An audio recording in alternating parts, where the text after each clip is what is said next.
টাকা দিয়ে পয়সা দিয়ে ভোটে যেতে যায়, কিন্তু এইটাকে দেখতে হবে কতদিন রাখা যায়। শুধু এই টাকার খেলাই চলতে চাইবে, আর ব্যাস দুর্নীতি, টাকার খেলা মানেই দুর্নীতি চলে। দিলীপ ঘোষ আজে বাজে কথা বলে বলে ওকে সরিয়েছে, ভালো করেছে। এইসব লোকদেরকে দিলীপ ঘোষ, সৌমিত্র খাঁ যে জিতেছে, ওকেও হাঁটানো উচিত ছিল। গণতন্ত্রের বিরাট শুভ। গণতন্ত্র যদি হয় তাহলে অপোজিশন স্ট্রং থাকা দরকার। এটা খুব শুভ পদক্ষেপ। ভগবান হয়তো মুখ তুলে চেয়েছে কলিযুগেতে, তাই বিজেপি একলা আসছে, নাহলে তো দেশ বিক্রি করে দিত। আমাদের রক্তে কংগ্রেস মিশে আছে। কংগ্রেস সব সময়, সর্বসময় জনসাধারণের কথা চিন্তা করে। মোদি পাবি, প্রধানমন্ত্রী গণতন্ত্রের সংবিধানে মোদি পাবি, কারণ মোদির সে জোট আছে, টেম্পেদার ফ্লক টুগেদার। আপনারা দেখতে পেলেন ভোটের ফলাফল। তৃণমূল কংগ্রেস 42টি আসনে 29টি আসন এবং বিজেপি সেখানে 12টি আসন। আর এই নিয়ে প্রধানমন্ত্রীর গদিতে কে বসতে চলেছে সেই নিয়ে তো এখনো পর্যন্ত জল্পনা রয়েছে, কারণ নীতিশ নাইডুর দাবি বেড়েই চলেছে। আর সমস্ত বিষয় নিয়ে আমরা কথা বলবো, এবং তার সাথে সাথে বঙ্গরাজ্য রাজনীতিতে যেভাবে ভোট পরবর্তী হিংসা দেখা যাচ্ছে সেই সমস্ত বিষয় নিয়ে আমরা কথা বলবো। আমাদের সঙ্গে রয়েছে বিশিষ্ট আইনজীবী রঞ্জিত কুমার ঘোষ, তার সাথে কথা বলবো। ফলাফল দেখে প্রথমে কি বলবেন? দেখুন, ভোট শেষ কথা বলে না, কিন্তু গদির যেহেতু রাজনীতিটা এখন হয়ে গেছে গদির রাজনীতি, মন্ত্রীর রাজনীতি, তার জন্যে যে কোনোভাবে হোক জিততে হবে, সেই জিনিস ঘটছে, সেই জিনিস ঘটেছে। এবং ভোটে যা রেজাল্ট হয়েছে, সেই রেজাল্টে মোদির যেখানে কমেছে সেটা হলো উত্তরপ্রদেশ, অযোধ্যা। বাংলাতে কিচ্ছু নেই, বাংলাতে বিজেপি সংগঠন কোথায়? যে ভোট হচ্ছে তো জনগণতান্ত্রিক বিপ্লবের মতন, পাবলিক ভোট দিয়েছে তবে জিতেছে। এত শাসকের এত কিছু সত্ত্বেও পাবলিক ভোট দিয়ে 12টা জেতা মানে প্রচুর জেতা। সুতরাং এ ব্যাপারে কিচ্ছু বলার নেই। একটা কথাই বলার আছে, আপনারা বোধহয় পুরোনো দিনের এ খুললে দেখতে পাবেন, একবার Churchill, former prime minister Churchill, একবার বিবিসি অফিসে যাচ্ছিল, যাওয়ার সময় সে একটা ট্যাক্সি করে যাচ্ছিল, খুব তাড়াতাড়ি ছিল তার গাড়িটাই ছিল। তো ট্যাক্সিওয়ালাকে বললো, যখন পৌঁছে গেল ট্যাক্সিওয়ালাকে বললো, তুমি ভাই একটু অপেক্ষা করো, আমি 10 মিনিটের মধ্যে আসছি। তা বললো, না না না না না, আমার একদম সময় নেই, আজকে চার্চিলের স্পিচ আছে, আর আমি তা ছেড়ে দিয়ে আমি তোমার জন্য আমি একদম না। তখন চার্চিল বললো, দেখো আমি তোমায় 10 পাউন্ড দিচ্ছি, এই 10 পাউন্ড নিয়ে তুমি অন্তত বলো। ও নিকুচি করেছে চার্চিলে, 10 পাউন্ড পেয়েছি, আমি তোমার জন্য 15 মিনিট কেন, অনেকক্ষণ ধরেই অপেক্ষা করব, 10 মিনিট নয়, অনেকক্ষণ ধরেই অপেক্ষা করব। তা এই তো হলো জিনিস, টাকার কাছে সবার মাথা বিকে যায়। কিন্তু গতবারে 18টা সিট, সেখান থেকে কমে আসলো 12টা। তার একমাত্র কারণ, সবচেয়ে বড় কারণ, বিজেপি জিতে এসে ভেবেছিল ধরাকে সরা জ্ঞান করছিল যারা জন্য, যার ফলে মাইনাস পলিটিক্সে খেলেছে। কংগ্রেস ঠিক এই করেই গেছে, সাইড লাইনে খেলতে গিয়ে একে সরাও ওকে সরাও, সোমেন সুব্রত লড়াই করো, পিওর আজ কোথায়? বাংলায় কংগ্রেস ছাড়া কিচ্ছু ছিল না, সেই কংগ্রেসের আজ কোথায়? কংগ্রেসের কথা বলছেন, অধীর রঞ্জন চৌধুরীও হারিয়ে গেল। অধীর রঞ্জন চৌধুরী যেভাবে হেরেছে অকল্পনীয়। অধীর রঞ্জন চৌধুরী, আপনারা জানেন কিনা জানি না, আমি আপনাদের বলছি, এই করোনার সময় লরিকে লরি খাবার নিয়ে গিয়ে দিয়েছে, তা সত্ত্বেও অধীর রঞ্জন চৌধুরী হেরেছে। কারণ তার একটাই মাত্র কারণ, সেই কারণটাই হলো যে এখানেতে কংগ্রেস সেভাবে সাংগঠনিকভাবে অধীর রঞ্জন চৌধুরী নিজস্ব সংগঠন ছাড়া সাংগঠনিকভাবে সেরকমভাবে লড়তে পারে। তৃণমূল কংগ্রেসের এত ভোট, লক্ষ্মী ভান্ডারে কি লক্ষ্মী লাভ হলো তৃণমূল কংগ্রেসের? বললাম তো আপনাকে চাচ্ছেতে গল্পটা, লক্ষ্মী ভাণ্ডার দিয়ে, টাকা দিয়ে পয়সা দিয়ে ভোটে যেতে যায়, কিন্তু এইটাকে দেখতে হবে কতদিন রাখা যায়। যে আজকে জনগণ 1000 টাকা কাল না পেলে পরশু ও তো বলছিল টাকা দেবো, এও বলছিল টাকা দেবো। তো এটাই যদি মূল গণতন্ত্র হয়, তাহলে তো কোনো শিক্ষা দীক্ষা ফ্যাক্টরি কিচ্ছু হবে না, শুধু এই টাকার খেলাই চলতে চাইবে, আর ব্যাস দুর্নীতি, টাকার খেলা মানেই দুর্নীতি চলা। দিলীপ ঘোষ বলছে কাদায় হাতি পড়লে ব্যাঙেও লাথি মারে। দিলীপ ঘোষ আজে বাজে কথা বলে বলে ওকে সরিয়েছে, ভালো করেছে। এইসব লোকদেরকে দিলীপ ঘোষ, সৌমিত্র কাজে জিতেছে, ওকেও হাঁটানো উচিত ছিল। এরা সব শুনুন, কংগ্রেসে এরম কিছু লোক ছিল যারা জিতেই ধরাকে সরা জ্ঞান করতো। দিলীপ ঘোষ যে সব আজে বাজে কথা বলেছে তার পরিণাম সে ভুগছে। সেই যদি সেরকম জাতীয় নেতা লড়তো, সে তো আরএসএস করা ছেলে, সে এত বাজে কথা বললো কী করে? তাকে সরিয়ে ভালো করেছে। আরএসএস অনেক শিক্ষিত দল, দিলীপ ঘোষকে নিয়ে দেখছিল বেশি দিন চলবে না। আরএসএস ঠিকভাবেই লড়াইটা চালিয়েছে এবং আপনি দেখবেন যারা হেরেছে তারা সকলেই ওইটা। নিশীথ প্রামাণিক কী জিনিস, দেবশ্রী চৌধুরী কী জিনিস, যারা জিতেছে তারা একদম সোনা, নিখুঁত সোনা, তারাই জিতেছে। আর যারা হেরেছে তারা ওই রকম জিতে ধরাকে সরা জ্ঞান করছিল। সকালবেলা উঠে ও যে হারতে পারে এটাও ভাবছিল না, হেরেছে। অভিষেক বন্দ্যোপাধ্যায়ের নামে আজ বিভিন্ন জায়গায় পোস্টার পড়েছে দ্য গেম চেঞ্জার দাদা, সেখানে মমতা ব্যানার্জির কোনো ফটো নেই, শুধুমাত্র অভিষেক বন্দ্যোপাধ্যায়। তাহলে কি 26-এ অভিষেক বন্দ্যোপাধ্যায় মুখ হতে চলেছে তৃণমূল কংগ্রেস? কোনো কথা নয়, ওটা হলো শাসকের একটা রোল। আমি নয় তুমি, তুমি নয় আমি, একবার আমাকে ওটা কোনো কথা না। কথা হলো দলের শৃঙ্খলা কী করে বজায় রাখবে। অভিষেককে দিয়ে রাজ্য চলবে না, সংগঠন দিয়ে রাজ্য চলবে। সংগঠনের শৃঙ্খলা রাখাটাই সবচেয়ে বড় কাজ, সেটা রাখাটাই মুশকিল হবে। আপনি একজন আইনজীবী, সেখানে দাঁড়িয়ে ভোটের পরবর্তী যে হিংসা আমরা দেখে যাচ্ছি চারিদিকে, খুন খারাপি, এই ছবিটা কিভাবে দেখছেন? দেখুন, এই হিংসার রাজনীতি করে সিপিএম গেছে মুছে। একটা এতগুলো দাঁড়িয়েছে, সিপিএমকে কেউ ভোট দিয়েছে, এবং আমার তো নিজস্ব ধারণা কংগ্রেস সিপিএমের সঙ্গে হাত না মেলালে কংগ্রেস অনেক বেশি সিট পেত।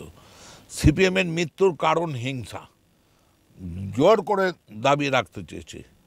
এরাও পরবর্তীকালে তো আরও তো 2 বছর পর নির্বাচন আছে, এরাও সেইভাবে যেতে পারবে না। আমি নিজে তৃণমূলের উগ্র সমর্থক, কিন্তু আমি নিজে এসব জিনিস পছন্দ করি না, কারণ আমরা কংগ্রেস থেকে এসেছি। আমরা কংগ্রেসে সেই সময় আমরা চিল্লেছি যে এগুলো ঠিক হচ্ছে না, এগুলো ঠিক হচ্ছে না। মানুষ শোনেনি আমাদের কি মূল্য আছে, কিন্তু আজ তো দেখা যাচ্ছে কংগ্রেসকে খুঁজে পাওয়া যাচ্ছে না। যদিও বা রাহুল গান্ধী একটা ভাবে হয়তো এসছে, বুঝেছেন তো, 100 সিটে এসছে, কংগ্রেস 100 আসা মানে বিরাট ব্যাপার। আগামী দিনে কংগ্রেসই রাজ করবে, এটা আপনি জেনে রাখুন। কিন্তু সেখানে দাঁড়িয়ে তো ইন্ডিয়া জোট বলেই দিল যে কোনো তারা জোট করছে না, এই মুহূর্তে দাঁড়িয়ে কোনো শাসক গঠন করবে। কংগ্রেস নিজস্ব শক্তিতে লড়বে। কংগ্রেসের রাজনীতি অত ঠুনকো রাজনীতি নয়, কংগ্রেসের রাজনীতি পাকাপোক্ত রাজনীতি। ওই মমতার চোখ রাঙানি দেখছেন না, রাহুল গান্ধী মমতার চোখ রাঙানি, তারপরে ওই থেকে সব শুনবে না, বুঝেছেন না। ইউপিতে ওমর নামের ছেলে সিট পেয়েছে বলে তাকে, কংগ্রেস ও জাতীয় দল না। এবারে আসি প্রধানমন্ত্রীর গদি কে পেতে চলেছে, এখনো পর্যন্ত কিন্তু জল্পনা রয়েছে। ও 100% বিজেপি পাবে, দল ভাঙাবে ওর তো কাজ। বিজেপি 100% পাবে। মোদি শনিবার নালে রবিবারের শপথ। আর এই যে নীতিশ, চন্দ্রবাবু নাইডু যে চিল্লাচ্ছে না, ও পেছন দিয়ে লোক জোগাড় করছেন। দেখুন না, খেলাটা দেখতে পাবেন, আপনি দেখবেন ও খেলা এত সোজা নয়।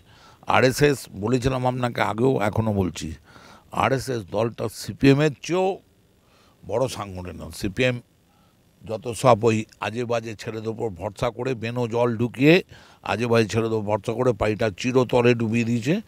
আরএসএস তা করেনি। আরএসএস দিলীপ ঘোষ একটু করেছে, আরএসএসের অনুমতি ছাড়া দিলীপ ঘোষের সিট কখনো সরে হতে পারে? আরএসএস চেয়েছে দিলীপ ঘোষ ওখানে যা, কারণ ওকে সরানোর দরকার আছে। জিতত মামার জয় হতো। আরএসএসের অত সোজা নয়, আরএসএস ঠিক সংগঠনকে তো। নীতিশ নাইডুর এত দাবি মাথা পেতে কেন নিচ্ছে মোদি? শুধুমাত্র হ্যাট্রিক করবে বলে? অত সোজা নয়, অত সোজা নয়। আজ রাত্রে যা দেখছেন নীতিসেবী লোক আছে, কংগ্রেস বিজেপি তো জোটবদ্ধভাবে লড়েছে, নীতিশের ওখানে কোনো করেনি। নীতিশের সঙ্গে তো জোট, নাইডুর সঙ্গে তো জোট ইলেকশনের আগে, এবারে জিতেই ওরা আরম্ভ করেছে। তাদের কতদিন টিকবে? কারণ এরা যদি যায়ও ইন্ডিয়াতে, ইন্ডিয়ার তাতেও সংখ্যা কম, ইন্ডিয়া করতে পারবে না, এরা তার মধ্যে ভাঙিয়ে নেবে। আপনি বিজেপি নির্ভরশীল গোষ্ঠীর উপরেই আবার হলো, এককতন্ত্র, অর্থাৎ যে বিজেপি সরকার আনবে সেটা কিন্তু হলো না, এনডিএর উপরেই ওকে আস্থা রাখতে হচ্ছে। এটা গণতন্ত্রের বিরাট শুভ। গণতন্ত্র যদি হয় তাহলে অপোজিশন স্ট্রং থাকা দরকার। এটা খুব শুভ পদক্ষেপ। ভগবান হয়তো মুখ তুলে চেয়েছে কলিযুগেতে, তাই বিজেপি একলা আসছে, নাহলে তো দেশ বিক্রি করে দিত। দেশ বিক্রি করে দিত। যেভাবে যাচ্ছিল, শেয়ারের আগের দিন দেখেছেন হুড় করে শেয়ার বেড়ে গেল।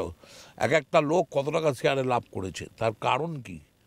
যে কাল ওরা জানে আমরা যা যা ফোরকাস্ট করেছি তাতে শেয়ার বাড়বে, আমরা টাকা দেবো। বিজেপি দেশ বিক্রি করে দিত, কিন্তু সেটা তো আর পারবে না। আপনার কথা অনুযায়ী যদি বিজেপি একা মানে দেশ গঠন করতো, তাহলে সরকার গঠন করতো, তাহলে দেশ বিক্রি হয়ে যেত। এনডিএ জোট হয়েছে বলে অনেকটাই সাধারণ মানুষের ক্ষেত্রে সুবিধা হলো। ন্যাচারালি অনেক জিনিস বিজেপি করতে পারবে না। দেখুন, কংগ্রেস, কিছু মনে করবেন না, আপনাকে একটা পরিষ্কার বলে, আমাদের রক্তে কংগ্রেস মিশে আছে। কংগ্রেস সব সময় সর্বসময় জনসাধারণের কথা চিন্তা করে। ইন্দিরা গান্ধী যে করেছিল এমার্জেন্সি থেকে আরম্ভ করে, সেই সময়টা কী ছিল, সেগুলো না করলে আজকে দেশ কোথায় চলে যেত। ওগুলো দরকার ছিল, সে জীবনটা দিয়েছে। রাজীব গান্ধীকেও জীবনটা দিতে হয়েছে, বুঝেছেন তো। কিন্তু আপনি জেনে রাখুন, আপনাকে আমি দায়িত্ব নিয়ে বলছি, আপনি জেনে রাখুন,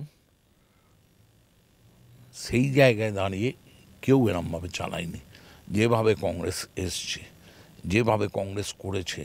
আজকে যে সুরাগুলো পাচ্ছেন সব কংগ্রেসের দেওয়া, সব কংগ্রেসের। কিন্তু কংগ্রেস ধূলিসাৎ হয়েছে নিজেদের মধ্যে, ওই সাইড লাইনে ফেলে দেবো, একে সরাবো ওকে সরাবো, ওড়িয়ে করেছে। শুধু old wine in a new bottle, এই পলিসি নিয়ে খাড়গেকে এনে কংগ্রেস ঠিকভাবে উঠে এসছে। এবার কংগ্রেস তার নিজের ভূমিকায় যাবে।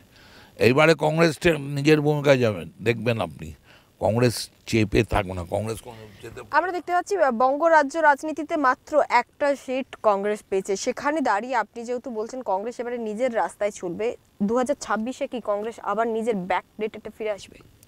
শুধু দেখতে চলুন, দেখতে চলুন। ইন্ডিয়া জোট যা খেলবে, ইন্ডিয়া জোট না, ইন্ডিয়ায় কংগ্রেস যা খেলবে, সে কোনো রকম তাতে কংগ্রেস একটা জায়গায় আসবে। যদি বাংলায় 26-এ না পেল কী হবে? 26-এর মধ্যে তো আর ইন্ডাস্ট্রি হবে না।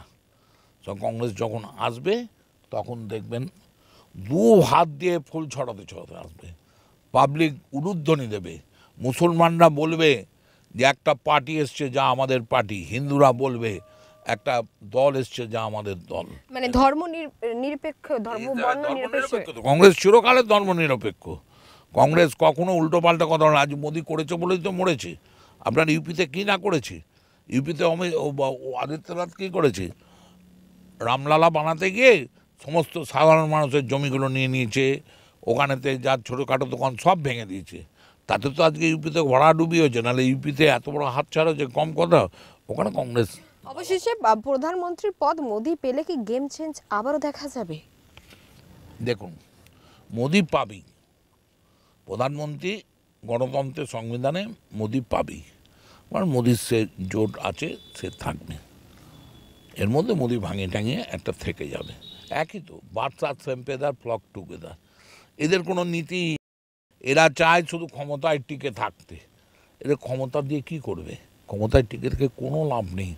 আপনার কিছু বাড়ি হবে, গাড়ি হবে, আপনার কিছু লোক হবে, কেউ হাততালি দেবে, বা বা বা বা, আলটিমেটলি কী হবে? কোনো শিক্ষা হবে, কোনো স্বাস্থ্যর কোনো ভালো হবে, কোনো শিল্প হবে? তাহলে ছেলেরা কী করবে? মদ ফদ খেয়ে আর এই পোস্টার মেরে ঘুরে বেড়াবে? এ তো ব্রিটিশ পলিসি ছিল। বঙ্গরাজ্য রাজনীতির ভবিষ্যৎ কি হতে চলেছে? অযোগ্য চাকরি প্রার্থী, যোগ্য চাকরি প্রার্থী যারা বসেছিল, যোগ্য চাকরি প্রার্থীরা যারা ধর্ণা দিচ্ছিল, তাদের ক্ষেত্রে কি হবে? এবারে কি তৃণমূল সরকার তাদের দেখবে? আপনি বোধহয় লক্ষ্য করে দেখেছেন, কোর্ট কিন্তু জেগে উঠেছে। সর্ব ঊর্ধ্বে কোর্ট, আইনের ওপরে কিচ্ছু নেই। কোর্ট কিন্তু জেগে উঠেছে। আপনি কি জিতলেন কি হারলেন তাতে কোর্টের কিছু যায় আসে না। সে সংবিধান দিয়ে সবকে জব্দ করবে। আপনি কালকে কৌশিক চন্দ্র যে দিয়েছে সেটা বোধহয় আপনারা শুনেছেন, তা কত বড় জনগণের ফেভারে গেছে জানেন? তা মানুষ এরপরে কোর্টকেই আস্থা করবে, যে কোর্ট যা বলবে সেটাই হবে, মানুষের কথা শুনবে না, একমাত্র থাকবে কোর্টের কথা। এটা আপনি জেনে না, আমি আইনজীবী বলে বলছি না, কোর্টকেই মান্যতা দেবে লোকে। একদমই একদমই দেখতে পেলেন যে আমরা আইনজীবী রঞ্জিত কুমার ঘোষের সাথে কথা বললাম। প্রধানমন্ত্রীর আসনে কে বসতে চলেছে এই নিয়ে নানান জল্পনা রয়েছে, কিন্তু তার কথায় মোদিই বসতে চলেছে প্রধানমন্ত্রীর পদে। এবং যেমনটা জানা যাচ্ছে যে রাজ্যে যেখানে তৃণমূল সরকার এত ভালো ফলাফল করেছে, সেখানে দাঁড়িয়ে কি আবারও দুর্নীতি, নাকি আবারও সুস্থভাবে মানুষ নিজের জীবন চালাবে, সেখানে দাঁড়িয়েও প্রশ্ন থাকছে। যে যোগ্য চাকরি প্রার্থীদের কথা তো আমরা ভুলেই গিয়েছিলাম হয়তো ভোটের চক্করে, সেখানে দাঁড়িয়ে যোগ্য চাকরি প্রার্থীরাও ন্যায় পাবে কিনা সেদিকেই নজর রয়েছে। আজ সমস্ত খবরের আপডেট পেতে চোখ রাখতে হবে 24 আওয়ার্স টিভির পর্দায়। কলকাতা থেকে ক্যামেরায় বিশ্বজিতের সাথে ঋতুপর্ণা পাত্র রিপোর্ট 24 আওয়ার্স টিভি।